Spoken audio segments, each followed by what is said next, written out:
Hi viewers, welcome to our channel. ప్రస్తుతం మనతో పాటు దాము బాలాజీ గారు సీనియర్ జర్నలిస్ట్ ఉన్నారు. వారితో ఒకసారి మాట్లాడదాం. సార్ నమస్కారం. సార్ సార్ రామ్ గోపాల్ వర్మ గారి పైన రీసెంట్గా కేసు నమోదైంది, నోటీసులు అందుకున్నారు. నిన్న విచారణకు కూడా హాజరు కావాల్సి ఉండగా కొన్ని కారణాల వల్ల ఆయన హాజరైతే అవ్వలేదు. అయితే ఇవాళ ముందస్తు బెయిల్ కోసం అప్లై చేసుకున్నప్పుడు ఆయన కొన్ని విషయాలను చెప్పారు.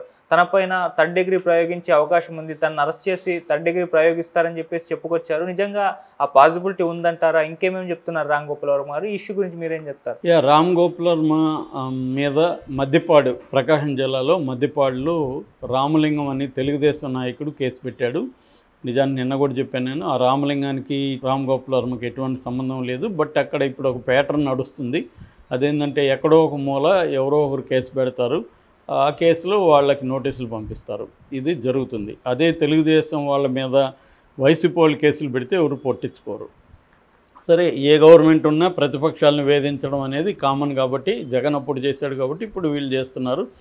దీంట్లో వీళ్ళని తప్పట్టాల్సిన అవసరం లేదు. ఇద్దరు ఒకటే అనేది అందరికీ అర్థమైపోయింది జనాలకి. ఎవడు అధికారంలో ఉంటే వాళ్ళు ప్రతిపక్షాల మీద రివెంజ్ డ్రామా స్టార్ట్ చేస్తారు. ఇప్పుడు ఇక్కడ కూడా అంతేగా రేవంత్ రెడ్డి కూడా నిన్న కొనతల దిలీప్ని అరెస్ట్ చేశారు. బీఆర్ఎస్ సోషల్ మీడియా ఇన్ఛార్జిని కోర్టు ఆయన వదిలిపెట్టింది. నిన్న అక్కడ లగచర్ల విషయంలో కూడా వాళ్ళు నిన్న కూడా ఒక అతన్ని అరెస్ట్ చేశారు. దాని తర్వాత అక్కడికి వెళ్ళిన ఫ్యాక్ట్ ఫైండింగ్ కమిటీ సజ్జా వీళ్ళ మీద దాడులు చేసి సంధ్య బట్టలు కూడా లేడీ పోలీసులు దించేసిన పరిస్థితి చూసాం. అంటే సేమ్ అదే డిజావ్ అని నేను చాలాసార్లు చెప్తుంటాను. ఫ్రెంచ్ పదం డిజావ్ అంటే గతంలో ఏం జరిగిందో అదే జరుగుతూ ఉంటుంది. అంటే మనం ఒక విషయాన్ని అనుభవిస్తే ఇది ఎప్పుడో అనుభవించామే అని ఫీలింగ్ కలుగుతుంది. అలాగే ఉంది ఇప్పుడు. ఇది కేసీఆర్ ప్రభుత్వమా రేవంత్ రెడ్డి ప్రభుత్వమా అన్న డౌట్ అయితే వస్తుంది. అక్కడ కూడా అంతే, జగన్ ప్రభుత్వమా చంద్రబాబు ప్రభుత్వం అన్న డౌట్ అయితే అందరికీ వస్తుంది. ఎందుకంటే తేడా లేవు, ఇద్దరికి మనుషులు మారారు అంతే. సో ఇక్కడ కూడా అదే జరిగింది. ఇప్పుడు అక్కడేంది, అక్కడ ఆల్రెడీ గెలవకముందే లోకేష్ రెడ్ బుక్ మెయింటైన్ చేస్తున్నాడు. ఆ రెడ్ బుక్లో ఎవరెవరి పేర్లు రాసుకున్నా వాళ్ళ మీద కక్ష సాధింపు మొదలైంది. ఇప్పుడు రామ్ గోపాల్ వర్మ సహజంగానే ముందు నుంచి కూడా ఆయన ఎన్టీఆర్ మీద లక్ష్మీస్ ఎన్టీఆర్ సినిమా దగ్గర నుంచి కమ్మరాజ్యంలో కడపరెడ్లు, దాన్ని మళ్ళీ అమ్మరాజ్యంలో కడపరెడ్లుగా మార్చారు. అక్కడి నుంచి ఆయన ఏంటంటే అనేక సినిమాలు రామ్ గోపాల్ వర్మ చేసినవన్నీ కూడా ఇటు లోకేష్ని, చంద్రబాబుని, పవన్ కళ్యాణ్ని ముగ్గురిని టార్గెట్ చేస్తూ వాళ్ళ ముగ్గురిని బఫూన్స్ లాగానో లేకపోతే విలన్స్ లాగా. నేను అప్పుడు కూడా వేహం సినిమా అప్పుడు కూడా చెప్పాను, చంద్రబాబు వేసేమో ఆయన చేసేదంతా కుట్ర, జగన్ చేస్తేమో వ్యూహము. ఇది తీసుకున్నాడు ఆయన క్లియర్గా తీసుకున్నాడు. తీసుకోకూడదా అంటే తీసుకోవచ్చు. మరి వీళ్ళు కూడా జగన్ కుట్ర అని వీళ్ళు అంటున్నారు కదా, అది సినిమా తీస్తే తప్పేంటి? రాజకీయాల్లో ఇంకా నీచంగా మాట్లాడుకుంటున్నారు. దాన్నే ఈయన సొఫిస్టికేటెడ్గా సినిమాలు తీశాడు కాబట్టి ఆ యాంగిల్లో తప్పైతే ఏం లేదు. ఈయనేమి ఎవరిని నీచంగా మాట్లాడింది లేదు. కానీ బఫూన్ లాగా క్రియేట్ చేయడం వాళ్ళ హర్ట్ చేసింది. దానికి సంబంధించి కేసు పెట్టచ్చు, కేసుని ఎదుర్కోవాలి. ఇక్కడ ప్రాబ్లం ఏంటంటే ఇప్పుడు రామ్ గోపాల్ వర్మ ఫస్ట్ ఆ కేసు కొట్టేయమని కోర్టుకు వెళ్ళాడు, హైకోర్టుకి. కానీ హైకోర్టు ఎవరు వెళ్ళినా కూడా కేసు కొట్టేయమని చెప్పొద్దు జనరల్గా ఎప్పుడు కూడా. ఎందుకంటే ఎవరైనా పోలీసులు కేసు కొట్టేయమని చెప్తే ఇంక పోలీసులు ఎట్లా ఫంక్షన్ అవుతారు? కాబట్టి అది కేసు ఫేస్ చేయాలి. కాకపోతే నువ్వు ముందస్తు బెయిల్కి అప్లై చేసుకొని కోర్టే సలహా ఇచ్చింది. అందుకని రామ్ గోపాల్ నిన్న ఒంగోలు పోలీస్ స్టేషన్కి వెళ్లాల్సి ఉన్నింది. విచారణకి రమ్మని నోటీసులు ఇచ్చారు. కానీ విచారణకి వెళ్తే అరెస్ట్ చేస్తారా, అరెస్ట్ చేసి లేదా ఇల్లీగల్ కస్టడీలో పెట్టుకొని కొడతారా, ఇవన్నీ రామ్ గోపాల్కి భయం వేసింది. అందుకని ఆయన ఏం చేశాడంటే కోర్టే సలహా ఇచ్చింది కాబట్టి ఇప్పుడు ముందస్తు బెయిల్కి ఆయన కోర్టులో పిటిషన్ వేశాడు. యాంటిసిపేటరీ బెయిల్ అంటారు దీన్ని. యాంటిసిపేటరీ అంటే నన్ను అరెస్ట్ చేస్తారేమో, చేయకుండా ఉండడానికి బెయిల్ ఇవ్వండి అని అడగడం. ఇది చట్టపరంగా రామ్ గోపాల్ వర్మకి ఉండే హక్కు. ఆయన వెళ్ళాడు. అయితే ఈ పిటిషన్లో ఆయన అంటే ఎందుకు యాంటిసిపేటరీ బెయిల్ వేస్తున్నాడని చెప్పడానికి ఆయన ఏం చెప్పాడంటే, ఇప్పుడు అక్కడ చాలామంది వైసీపీ సోషల్ మీడియా నాయకుల్ని వాళ్ళు ఇల్లీగల్గా కస్టడీలోకి తీసుకుంటున్నారు. 24 అవర్స్లో కోర్టు పెట్టట్లేదు. ఈ లోపల వాళ్ళని టార్చర్ చేస్తున్నారు, కొడుతున్నారు, టార్చర్ చేస్తున్నారు. అలాగే నన్ను కూడా టార్చర్ చేస్తారేమో ఇల్లీగల్ కస్టడీలోకి తీసుకొని, లేదా కస్టడీలోకి తీసుకొని కొన్ని 24 అవర్స్ అయితే పెట్టుకోవచ్చు కదా. రామ్ గోపాల్ వర్మ లాంటి వాళ్ళని ఇల్లీగల్ కస్టడీలోకి తీసుకోవడం కొంత ఇబ్బంది. కానీ 24 అవర్స్ అయితే పెట్టుకోవచ్చు కదా. సో ఈ 24 అవర్స్లో కొట్టడం ఎంతసేపు? కాబట్టి పైగా పైన గాయాలు కనపడకుండా కొట్టడంలో పోలీసులు ఎక్స్పర్టైజ్ సాధించారు.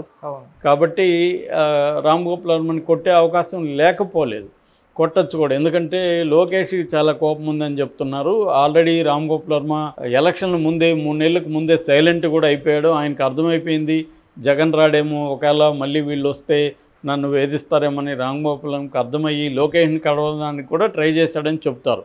కొంతమందిని లోకేష్ దగ్గరికి పంపించాడు, కానీ వాళ్ళు వెళ్ళి చెప్తే లోకేష్ కలవడానికి ఇష్టపడలేదని కూడా వార్త వచ్చింది. మనం వీడియో కూడా చేసాం దాని మీద. సో రామ్ గోపాల్ వర్మకి తెలియకుండా ఏం లేదు, ఆయనేమి అమాయకంగా నో లేకపోతే ఇది కాదు, ఆయనకి క్లారిటీ ఉంది. ఖచ్చితంగా గవర్నమెంట్ మారితే మన మీద ఇబ్బందులు వస్తాయని, ఇబ్బందులను ఫేస్ చేద్దామని ఆయన డిసైడ్ అయ్యాడు. ఆయనకు కూడా సర్కిల్ ఉంది. ఇక్కడ స్వయానా రేవంత్ రెడ్డి ఆయన క్లోజ్ ఫ్రెండు, ఆ మధ్య కూడా రేవంత్ రెడ్డి ఈయన పేరు తీసి మాట్లాడాడు.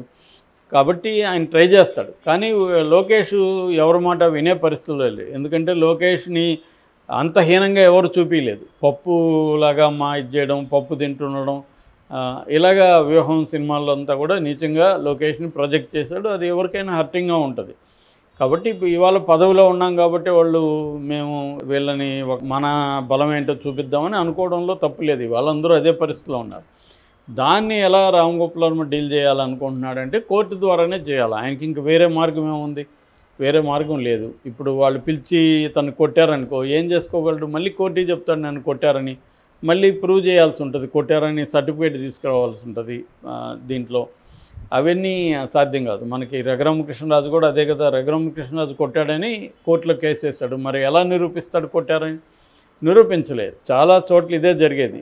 నిజానికి గాయాలు చూపించినప్పుడే కోర్టులు చాలాసార్లు ఏమి చేయలేదు. పోలీసులు నన్ను కొట్టారు సార్ అని గాయాలు చూపిస్తేనే అది వీళ్ళు కొట్టిన వల్లే వచ్చిన గాయాలని మళ్ళీ నిరూపించాలి. ఎలా నిరూపించాలి? మళ్ళీ గవర్నమెంట్ హాస్పిటల్కి వెళ్ళి వాళ్ళు సర్టిఫికేట్ గవర్నమెంట్ హాస్పిటల్ అంటే గవర్నమెంట్ డాక్టర్లు ఎవరు కంట్రోల్ ఉంటారు? ప్రభుత్వం కంట్రోల్లో ఉంటారు. వాళ్ళు ఏం చెప్తారు, వీళ్ళు ఏం చెప్తే అది ఇది ఎప్పుడు పాత గాయాలని ఇచ్చేస్తారు సర్టిఫికేట్. మరి ఇది ఇంకేం చేస్తుంది కోర్టు? కోర్టుకి సాక్ష్యాలు ముఖ్యం. కాబట్టి ఇక్కడ ఏంటంటే అధికారంలో ఉన్నవాళ్ళు అధికారంలో లేని వాళ్ళని లేదా బలహీనుల్ని హింసించడం, టార్చర్ చేయడం, హత్యలు చేయడం ఇవన్నీ కామనే, ఎప్పటి నుంచో జరుగుతున్నాయి. దానికి రక్షణ లేదు.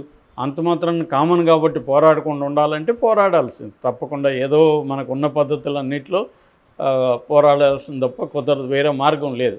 అలాగే రామ్ గోపాల్ వర్మ తనకున్న 2 పద్ధతులు ఉన్నాయి ఆయన దగ్గర. ఒకటి లాబింగ్ చేయడం, అంటే లోకేష్ని లేకపోతే చంద్రబాబును ఎవరినో ఒకరిని పట్టుకొని అయ్య బాబు నేనేదో సరదాగా చేశాను తప్ప మీ మీద నాకేమీ లేదని సారీ చెప్పడం, అట్లాంటి ఏదో కాంప్రమైజ్ అయ్యి వాళ్ళతో ఒక రాజీ పోవడం అనేది రామ్ గోపాల్ వర్మ ముందున్న కర్తవ్యం. అది ఎప్పటి నుంచో ట్రై చేస్తున్నాడు, అది కుదరలేదు. అంటే ట్రై చేస్తున్నా లేదా కన్ఫామ్గా తెలియదు, నాకు వచ్చిన సోర్స్ అయితే ట్రై చేశాడని. సో ఎవరైనా ట్రై చేస్తారు కదా. ఎందుకు? ఆయన ఏమైనా విప్లవకారుడా, నక్సలైటా, మావోయిస్టా? ఆయన వ్యవస్థకు వ్యతిరేకంగా పోరాడడానికి ఆయన ఏదో సరదాగా సినిమాలు తీసుకోవాలి. అప్పుడు వైసీపీ వాళ్ళు ఫండ్ ఇచ్చిందని చెప్తున్నారు. ఆ ఫండ్కి తగినట్టుగా ఆయన ఏవో వాళ్ళకి సినిమాలు చేసి పెట్టాడు. ఆయన నిజానికి నేను కలిసినప్పుడు కూడా ఆయన వైఎస్ రాజశేఖర రెడ్డి మీద కూడా ఒక కామెడీ సబ్జెక్ట్ చెప్పాడు నాకు ఒకసారి. ఆయనకేమి ఎవరి మీద ఏమి ప్రేమో ద్వేషమో కాదు, ఆయనకి సరదాగా ఉంటుంది. రెండోది కొంత ఆయన మెయింటెనెన్స్కి డబ్బులు కావాలి, ఇవన్నీ ఆయన ప్రెజర్స్ కాబట్టి ఆయన ఆ సినిమాలు చేస్తాడు. సో ఆ యాంగిల్లో ఏం చేశాడు. కాకపోతే ఈయన బాగా రెచ్చిపోయినాడు అనేది అందరికి కూడా వచ్చిన అభిప్రాయం. రెండోది ఆయన ట్వీట్లు పెట్టడం, జైలు దగ్గర పోయి ఫోటో తీసుకోవడం, ఇదంతా కావాలని వాళ్ళని రెచ్చగొడుతున్నట్టుగా మనకి అప్పుడు కూడా అనుకున్నారు అందరూ. సో ఇప్పుడు లోకేష్ అయితే ఆయన వదిలే ప్రసక్తి లేదు. కనీసం ఒకరోజు పోలీస్ స్టేషన్లో పెట్టి కొట్టించాలనేది లోకేష్కి ఉంటుంది గ్యారంటీగా. మామూలుగా చేసేది అదే పని కదా. ఎనిమిదిని ఏం చేస్తారు, కోర్టుకు పెడితే జైలుకి వెళ్తే వీళ్ళని కొట్టలేము కాబట్టి పోలీస్ స్టేషన్లో కొడదామనేది అందరూ అనుకుంటారు. కాబట్టి ఇప్పుడు జగన్ చేసిన పని తెలుగుదేశం ఇంకా పెద్ద స్థాయిలో చేస్తుంది కాబట్టి రామ్ గోపాల్ వర్మని కొట్టే అవకాశం ఖచ్చితంగా ఉంది. దాన్ని ఎదుర్కోవడానికి రామ్ గోపాల్ వర్మ ఒక పక్క లాబింగ్ చేయిస్తున్నాడు, ఒక పక్క కోర్టు ద్వారా ముందస్తు బెయిల్ కానీ తీసుకుంటే ఆయన అరెస్ట్ చేయకపోవచ్చు. సో మామూలుగా అయితే అనేక సార్లు హైకోర్టు కానీ సుప్రీంకోర్టు కానీ ఏం చెప్పాయంటే 7 ఏళ్ళ జైలు శిక్ష, 7 ఏళ్ళ కంటే తక్కువ జైలు శిక్ష ఉంటే వాళ్ళని అరెస్ట్ చేయకుండా ముందు నోటీసులు పంపించాలని చెప్పింది, కానీ ఆ పని చేయట్లేదు. ఇప్పుడు కూడా చాలామందిని కొడుతున్నారని వైసీపీ ఆరోపిస్తుంది. నిజానికి వాళ్ళని అరెస్ట్ చేయకూడదని కోర్టు ఉత్తర్వులు ఉన్నా అరెస్ట్ చేస్తున్నారు. కోర్టు కూడా ప్రతి కేసుని బ్లాంకెట్ ఆర్డర్స్ ఇవ్వలేవు. కేసులు ఎవరైతే నన్ను ఇట్లా అక్రమంగా అరెస్ట్ అయ్యారని కోర్టుకి వెళ్తే దాన్ని విచారిస్తారు. ఇదంతా టైం పడుతుంది. కాబట్టి అందరూ కూడా ఇదే పని చేస్తారు అన్ని పార్టీలు. ఇప్పుడు రామ్ గోపాల్ వర్మ ఫేస్ చేయాల్సింది, ఓకే సార్, తప్పదు. Thank you so much sir.